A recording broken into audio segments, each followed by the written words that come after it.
Okay, so pretty much everybody has their skirt apart because I had nothing better to do for an hour. So from this point, we're gonna take this little piece where the zipper was. Take your zipper off first if you're taking your zipper off. Yeah, you have no zipper left. Most of them don't have a zipper left. And we're just gonna sew it shut, like so, on Christina's machine. That'll be good. Doesn't matter what color thread is because it's on the inside, who cares? No one's gonna look at it. If you don't have a machine, this is super easy to sew by hand too. So long, and then when you hit where it's already sewn, you can just stop. And we'll move on to the next part.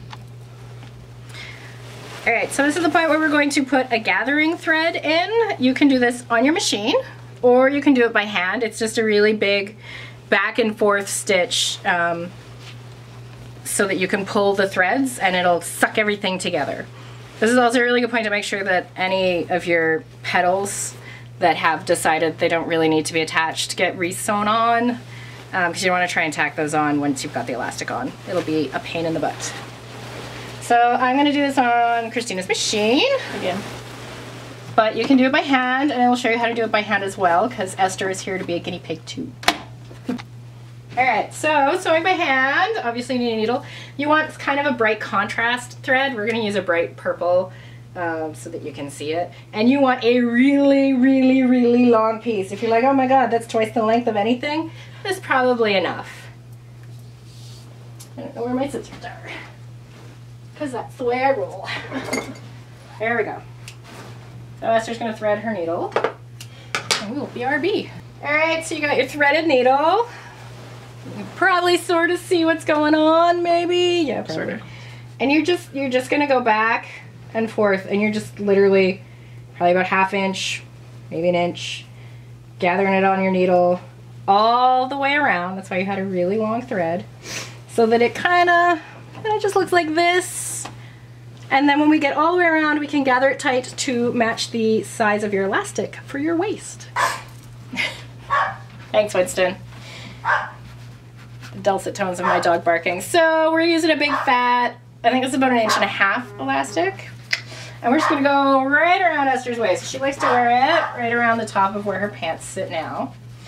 So if anybody remembers Bethany's comment, make it tighter than you think you want it. Like, way tighter than you think you want it. If you think you might get muffin top, that's probably gonna hold this skirt up. So we're gonna cut her off maybe right about there. Boop. Next thing you're gonna do, you're just gonna sew your two ends of your elastic together. You can hand sew, or you can run it through the machine. I'm just gonna run it through the machine because it's there and it's faster. Christina's gonna use a really wide elastic because her waist is bigger. So if you think a really wide elastic might be more comfortable, go ahead. Next step is, I call it the divide and conquer. So what you're gonna do is you're gonna take your little waistband and you're gonna pin it right here where there's a seam, just because it's easy to keep track of there. Should wrap my pins over, but it didn't. And then you take your big old skirt and you find the other half, and you're gonna put a pin or a clip right there just to mark where that half is. Ooh, where you're gonna stab yourself with it, you know. And then you're gonna find the other quarters. So you've got a half with a mark and then a half here. So then you fold your skirt in half again, so then it's folded in quarters. Like, and you're gonna put a pin in each layer here. Don't pin them together. You just wanna mark the halfway points. And then you're gonna do the same thing with your elastic, and you're gonna pin it to each of those points.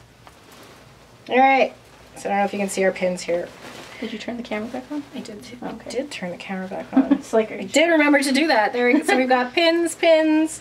There's where we're pinned together, and there's the 4 pins there. So now you're going to make all of these marks match together with your elastic on your waistband. So it'll look terrible. The waistband's going to look big and gappy and like it's not going to fit. But that's why we put that gathering thread in there. All right. So you can see elastic's all pinned in there. We've got this crazy big gappy stuff going on. So you're going to take your gathering thread that you sewed in earlier, and you're going to pull it. And it's going to tighten up your the skirt itself. So you're gonna tighten it up so it's kind of even all the way around, and then you're gonna work your gathers so they're sort of even around the elastic band, because you don't want to have a big bunch of gather in one spot. It looks bad, and it'll mean you'll have a giant piece of skirt there, and then maybe another part won't have enough skirt when you pick it up. So we're gonna do that, and we're gonna pin it into submission. Lots of pins. If you think there's enough pins, maybe put a few more in. I apologize for the terrible lighting here. It's not that bad in real life. Alright, so we've gone and got this all done together, and as you can see, this is really itty bitty. Esther's skinny, but not quite that skinny. So I'm gonna run it through my machine on a zigzag stitch with a really wide stitch length and a fairly stitch width and a fairly short stitch length. You want the zigzags to come pretty close together, because we are going to stretch the hooches out of this thing when we run it through the machine, and then it'll snap back and still be stretchy after we've sewn everything. If you just sew it with a straight stitch, you won't be able to pull your skirt without ripping the seam. Alright, it'll be a little tough to see here, but this is what we're going to do. So we got our little zigzag stitch, it's going to go back and forth, and you are going to pull that elastic a lot. And by zigzag stitch, I mean I will forget to set it the right direction. And now it will zigzag stitch. There we go. So pulling it, and it'll catch on the pins just a little bit. Make sure when you're going around that you check on the inside to make sure your petals are pulled down so they're not stuck up in the elastic. I think there's one stuck in there right now, but I'll fix it later. Ugh. And just go all the way around like that, pulling it so that it's nice and stretched out as you're going through. Periodically checking to make sure the petals are down. Alright, we got it all sewn together here. Looking a little messy. We're going to trim off all of these bits of extra thread and pull the pins out.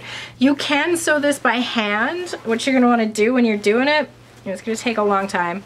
You're really going to super want to stretch it, so you're probably going to want to pull it over your knee or an arm on a chair or something to keep that stretch, and then you would just hand sew it in place.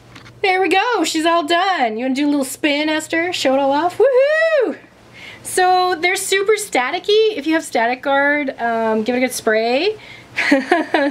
Maybe put it in the dryer with a damp washcloth and a bounce sheet or something to help get the static away, because like you can see there's a couple sticking straight out there because that's just what they do. But so it's pretty simple, pretty fast. You guys can do this on your own. I trust you.